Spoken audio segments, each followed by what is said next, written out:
Hello, my name is Mathilde, and my project title is Martyrdom Imagery, Reconstructing the Legitimacy of the Catholic Church in the late 16th century. On Saturday, July 13th at 11 in the morning, I passed the door of the Basilica of Saint Nerio in Achilleo in Rome. The small church is only seldom open to visitors, yet it is often reserved for wedding celebrations. Inside, I met Marco and Elena, both Roman and Catholic, who had just finished discussing their wedding preparation with the priest.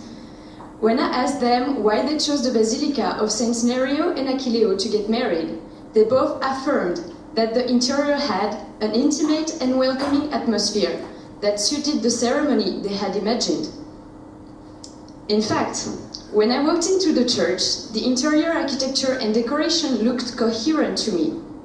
Saint Nerio and Achilleo is built in the typical basilica structure, with 3 naves, 1 central and 2 laterals, separated by octagonal pilasters. Behind the marble altar, I could distinguish the image of the cross that I conventionally expected. When I studied the church's decoration more closely, though, I faced a less harmonious reality. Violent fresco images of the apostles, flayed alive, cut in half, boiled, or crucified, appeared to me as I walked through the lateral naves. These 16th century frescoes were side by side with marble plundered from ancient Roman temples and mosaic decorations dated from the 9th century. Why then did this space of heteroclite assemblage convey this sense of coherence that made us, the church visitors, feel a sense of harmony?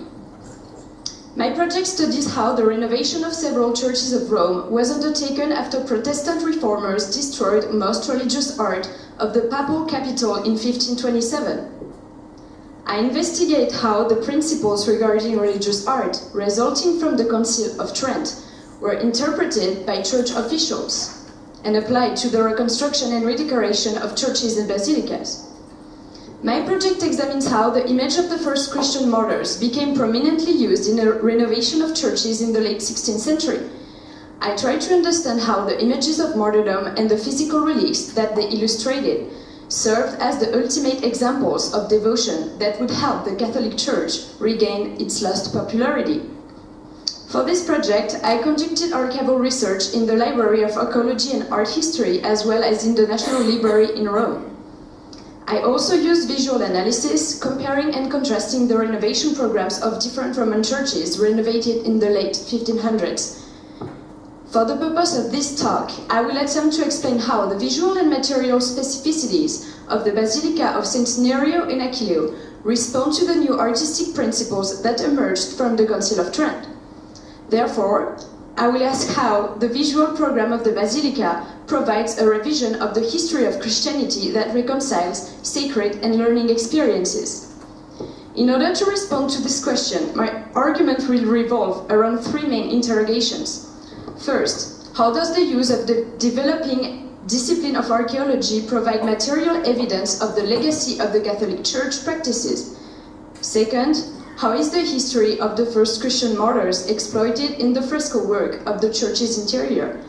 And finally, how is the visual program of the Basilica an alternative response to the main religious currents that emerged in the period? Artistic currents, sorry.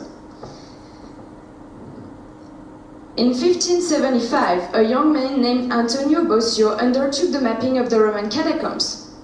Underground places of worship and burial for early Christians living in polytheistic Rome, the catacombs were practically abandoned in the 10th century. The bodies of Christian martyrs, which had been worshipped in these underground spaces for hundreds of years, were in danger of decay. They were massively transferred to churches dedicated to them throughout the century. The bodies of Saint Nerio and Achilleo, 2 Roman soldiers martyred in the 4th century for confessing their Christian faith, were also removed from the catacombs at that time and placed in their dedicated church. In his work, Roma Sotterranea, literally underground Rome, Bosio identified the underground Basilica of Santa Domitilla as the initial place where Nerio and Achilleo were buried. The localization of their original burial place would later be exploited by Cardinal Baronio as the departing point of a narrative the material history of Christianity. In 1596, in fact, Cesare Baronio received the title of cardinal and chose Saints Nerio and Achilleo as his titular church. The church was in poor conditions, and Baronio promptly expressed his intention to renovate it, following aesthetic principles which to him would best represent the authentic image of the Catholic Church. Baronio wrote the Annales Ecclesiastici, a history of Christianity in 12 volumes, in which he notably demonstrated his knowledge of early Christian churches, of their layouts, proportions, and furnishing. The cardinal was a knowledgeable antiquarian who took specific interest in the history of visual and material culture of Christianity. Saints Nerio and Achilleo would thus be renovated according to the early Christian tradition. Thus, the Catholic Church positioned itself in direct relationship to the most genuine form of Christianity. As Richard Crottheimer has stressed in his discussion of the church's renovation, the refurbishment of the basilica included, quote, everything necessary, conforming to old custom and in the right place, end quote, confirming that the new church plan faithfully respected the early Christian tradition. However necessary and conforming to old custom though, each element comes from a different historical context. The medieval ambo is set on a large urn taken from the nearby bath of Caracalla, a 3rd century Roman edifice in ruins. The low screen separating the choir is spaced with decorative stonework typical from medieval Italy. The white marble candelabra has been brought here from another church, San Paolo fuori le mura. This historical and geographical patchwork is ultimately unified by the straight marble path running underground from the entrance to the altar. Another 16th century feature directly borrowed from the early Christian tradition. Thanks to Boccio's archaeological work, the Roman Catacombs were rediscovered in the 16th century. The exploitation of their structure, history, and of the relics they sheltered allowed Baronio to rebuild Saints Nerio and Achilleo according to a legitimate and tangible historical tradition. Elements from different periods of the history of Rome allowed the creation of a material narrative of Christian history within the basilica.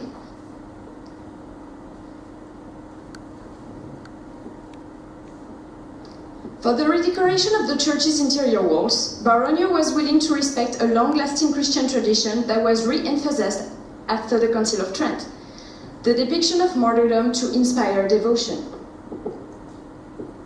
The fresco works on the side walls, commissioned to the painter Pomerancio, display torture scenes with gruesome details that might appear peculiar to the modern viewer. In fact, they represent the martyrdom of the 12 apostles. In the first chapter of the Annales Ecclesiastici, Baronio stressed the importance of the depiction of martyrdom in the earliest Christian spaces, believing that Pope Gregory the Great delivered his 28th homily in the Church of Saints Nerio and Achilleo. Baronio had the event depicted on the apse wall. During his homily, which in fact took place in Santa Domitilla, Pope Gregory I said that Nerios and Achilleos gave up the ephemeral pleasures of this life for the eternal ones of the next, end quote. He asked his audience to emulate them, to be more like them. When facing the image of this audience, the viewer is invited to be a part of it, and thus a recipient of Pope Gregory's message as well. Above the image of Christ dead on the cross, the image of Christ dead on the cross provides the ultimate example of sacrifice for our salvation. The images of martyrdom depicted on the side walls show how Christian martyrs have logically continued this enterprise. The violence of those images, showing dislocated limbs, blood, and beheaded bodies, transcends the simple teaching of Christian precepts and provide instead a strong iconography that inspires devotion.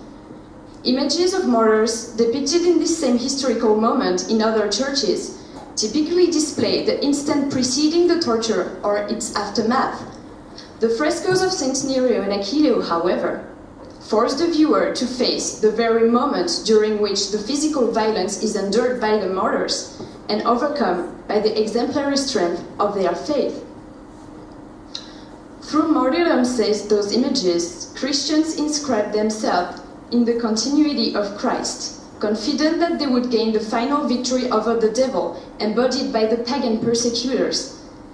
The frescoes provide visual reminders not only of the history of Christianity, but of its tangibility and thus its authenticity on which the Catholic Church built its principles.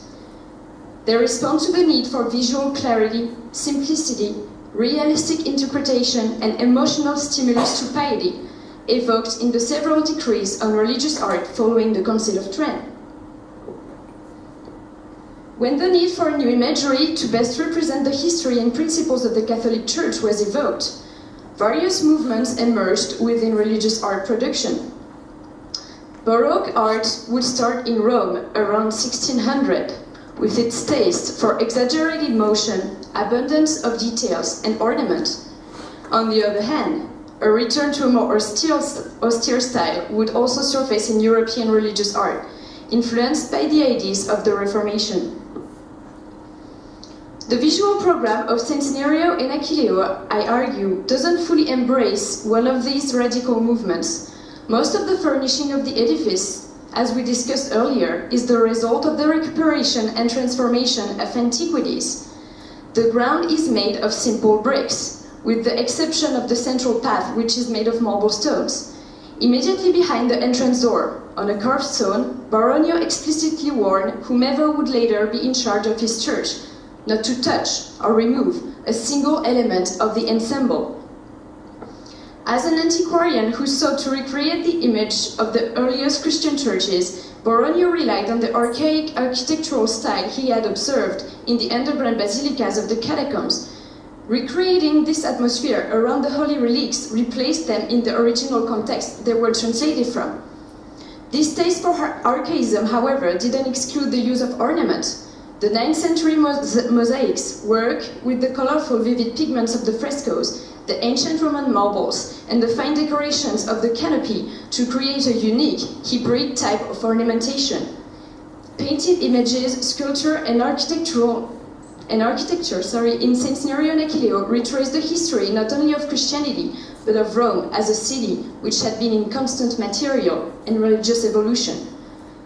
The peculiarity of the visual aspect of this basilica resides in the tension between the different artistic impulses that exist within its apparently coherent program.